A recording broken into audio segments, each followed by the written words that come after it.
नमस्कार दोस्तों, कैसे हैं आप लोग। मेरा नाम सौरभ कुमार है और मैं आप लोग को यहाँ पर बीपीएससी का मेंस का राइटिंग आंसर प्रैक्टिस करवा रहा हूँ। और हम लोग यहाँ पर प्रीवियस ईयर क्वेश्चन को देख रहे हैं। ठीक है, तो आपका ये किताब जो है केवीसी नैनो किताब है।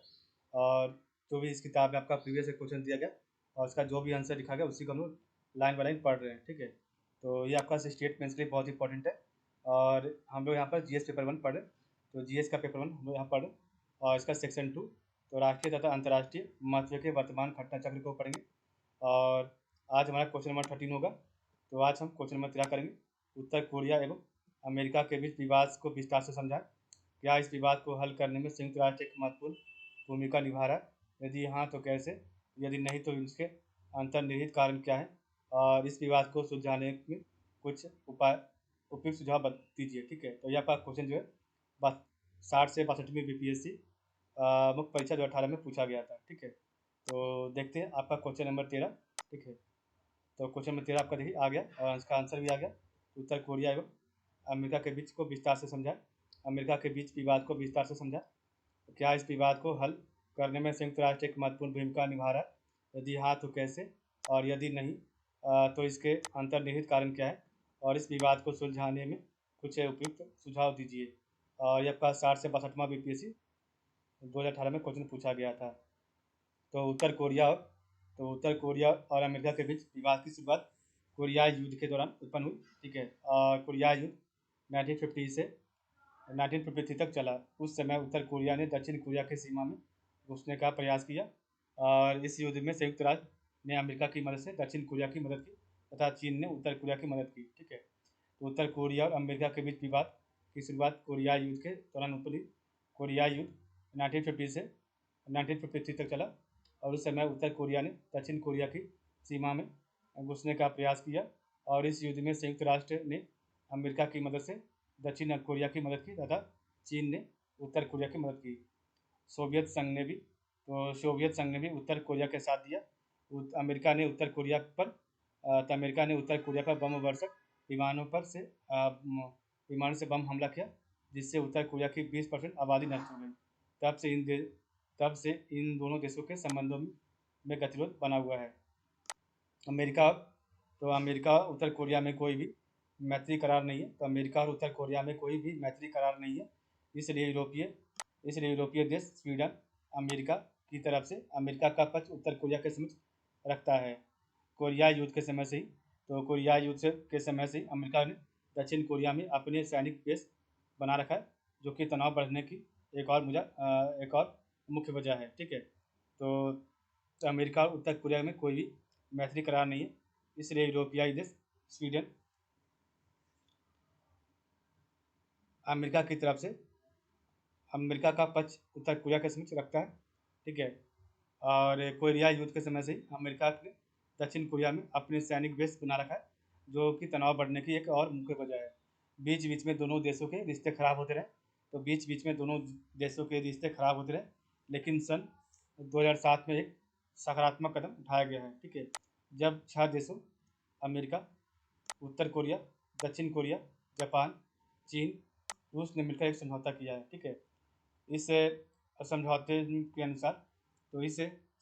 के अनुसार सभी देशों ने उत्तर पूर्व एशिया में शांति स्थापित करने की प्रतिबद्धता व्यक्त की और बदले में अमेरिका ने उत्तर कोरिया को आतंकी सूची से हटाने पर विचार करने का भरोसा दिया।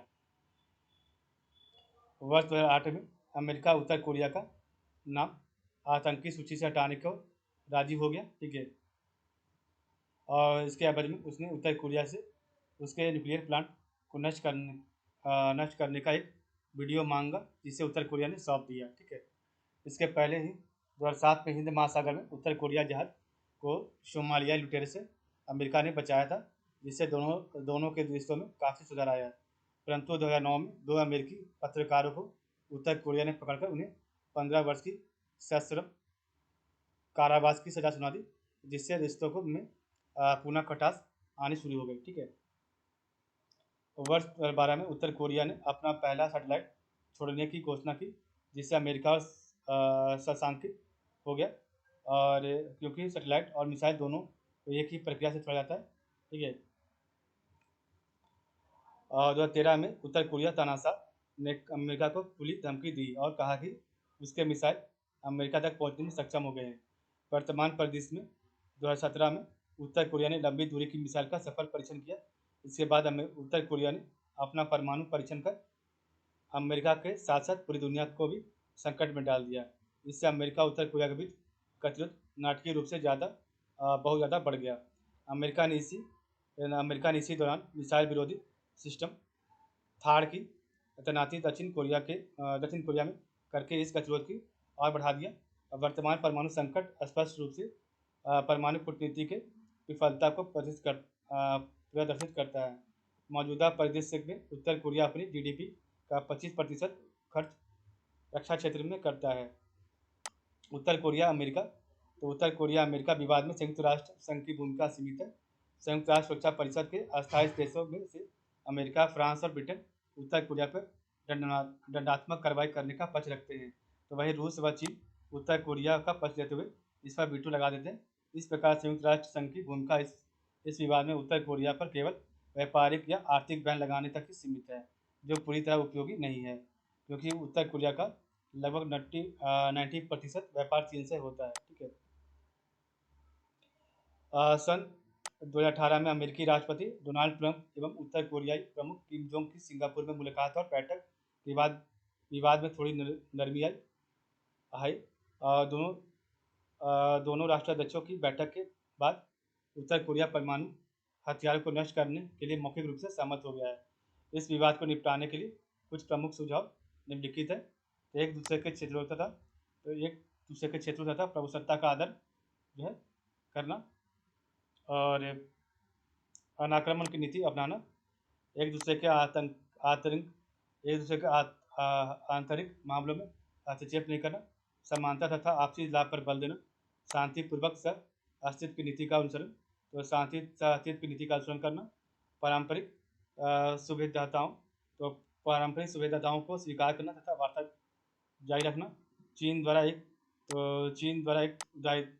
उत्तरदायित्वपूर्ण की भूमिका निभाई जा सकती है, जिस प्रकार से ईरान समझौता सुनिश्चित करने में रूस ने योगदान दिया था। अंतर्राष्ट्रीय परमाणु निशस्त्रीकरण कार्रवाई पर बल। ठीक है। तो आपका जो है अमेरिका और उत्तर कोरिया विवाद को निपटाने का जो प्रमुख सुझाव दिया गया वो आपका एक दूसरे के क्षेत्रों तथा प्रभुसत्ता का आदर करना, अनाक्रमण की नीति अपनाना, एक दूसरे के आंतरिक मामलों में हस्तक्षेप नहीं करना, समानता तथा आपसी लाभ पर बल देना, शांतिपूर्वक सह अस्तित्व की नीति का अनुसरण करना, पारंपरिक सुविधाओं को स्वीकार करना तथा वार्ता जारी रखना, चीन द्वारा एक उत्तरदायित्वपूर्ण की भूमिका निभाई जा सकती है, जिस प्रकार से ईरान समझौता सुनिश्चित करने में रूस ने योगदान दिया था, और अंतर्राष्ट्रीय परमाणु निरस्त्रीकरण कार्रवाई पर बल देना।